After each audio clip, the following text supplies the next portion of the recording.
Baby Talk New York City Edition. Aduh, senang banget nih, walaupun freezing banget di sini, udaranya sangat dingin, tapi nggak apa-apa, kita tetap semangat ya di tahun 2020 ini. Kita udah lama nggak ngobrol-ngobrol. Kali ini kita hadir kembali dan tentunya spesial karena kita akan berbicara tentang isu-isu yang tidak biasa, tapi ingat tetap dengan bertanggung. Nah, hari ini spesial banget karena kita nih sekarang udah ada di Christopher Park, lebih tepatnya, dan di belakang itu ada namanya Stonewall. Nah, Stonewall ini adalah merupakan salah satu landmark perjuangan gay liberation yang dimulai dari tahun lalu. Perjuangannya itu lama banget gitu loh. Nah, tapi semakin kesini ternyata perjuangannya itu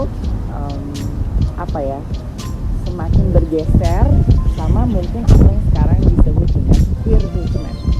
Nah, sekarang kita udah kedatangan Bu Dr. Citra.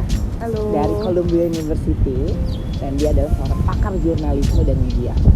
Nah, sekarang kita mau ngobrol-ngobrol nih soal queer movement itu sendiri ya.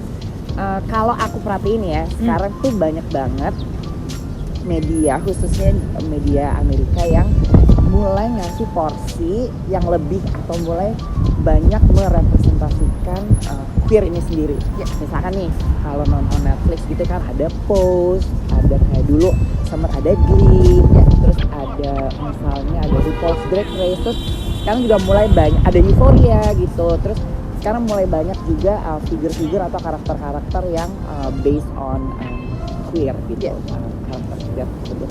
Nah, menurut Citra sendiri sebenarnya apa sih yang terjadi gitu loh dengan dulu gay liberation movement sekarang lebih bergeser ke arah queer movement? Jadi sebenarnya kalau mau dibilang movement ya, seperti yang Diana tadi bilang bahwa ini udah dari tahun 50-an, dari tahun 60-an kan ya. Kalau mau dibilang gimana sih apa movement itu sekarang di Amerika Serikat, sebenarnya bukan kayak ada orang rame-rame berkumpul terus bilang mari kita semua mensosialisasikan gitu. Enggak, sama sekali enggak, karena Amerika Serikat, saya, warganya salah satu yang percaya bahwa memang pada dasarnya dari dulu orang-orang ini memang sudah ada.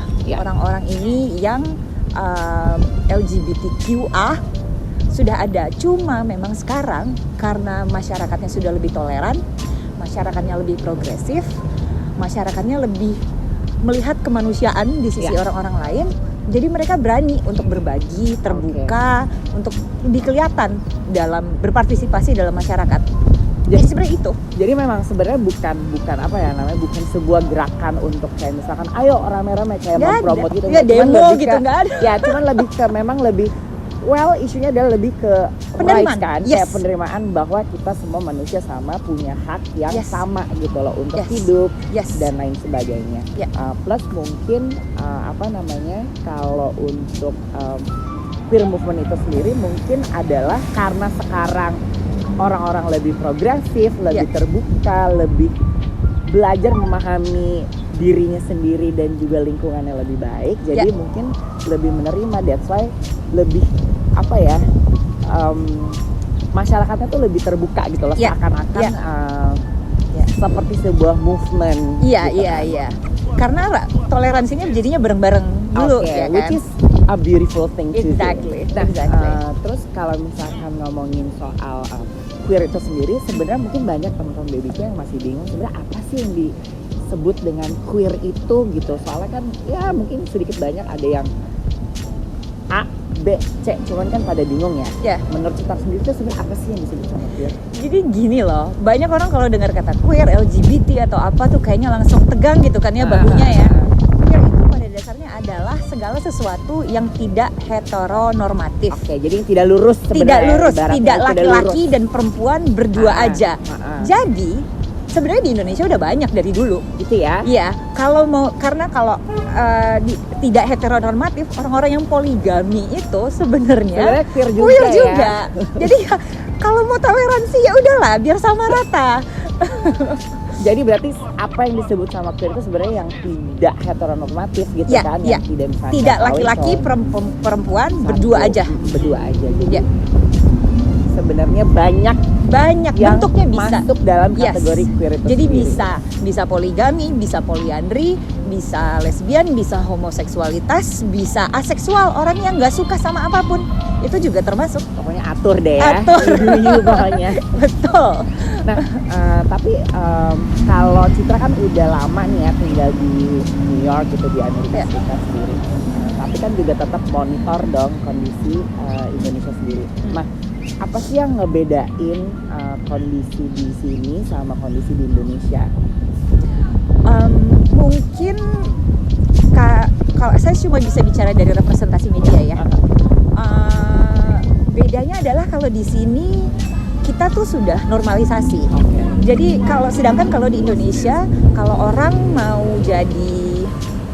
itu LGBTQ, trans atau segala macam, mereka itu harus hanya bisa merepresentasikan identitas seksual mereka. Ya. Jadi kalau kamu trans, kamu akan hanya bisa menjadi juru bicara untuk kaum trans, ngomongin hal-hal yang trans saja.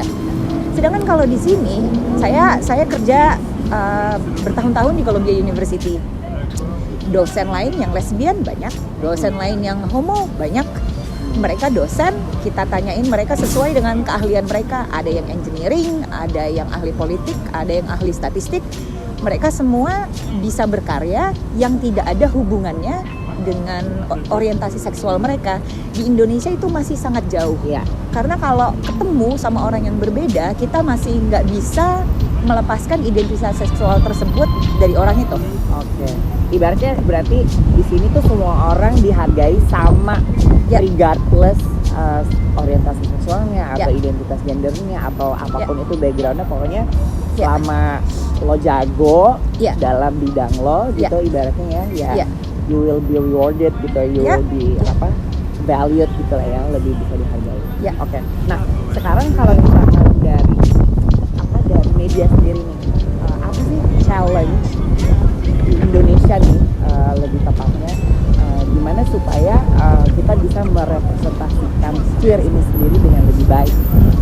Nah, saya cuma bisa bicara dari segi representasi media ya. Ya. Tentunya karena media itu yang ngebentuk public opinion, mereka opinion leader, ya memang harus dimulai dari awak medianya. Ya, Mereka setuju. harus bisa menghadapi para warga masyarakat yang LGBTQ ini, dan mereka hormati ketika lagi wawancara, jenis-jenis liputannya apa. Jangan cuma diliput kalau misalnya ada operasi kelamin atau misalnya Oke. ada Reinhard Sinaga atau apa, tapi diliput juga ketika misalnya ada yang jadi dosen di mana, ada yang Ya. jadi peneliti di mana, ada yang pelukis di mana.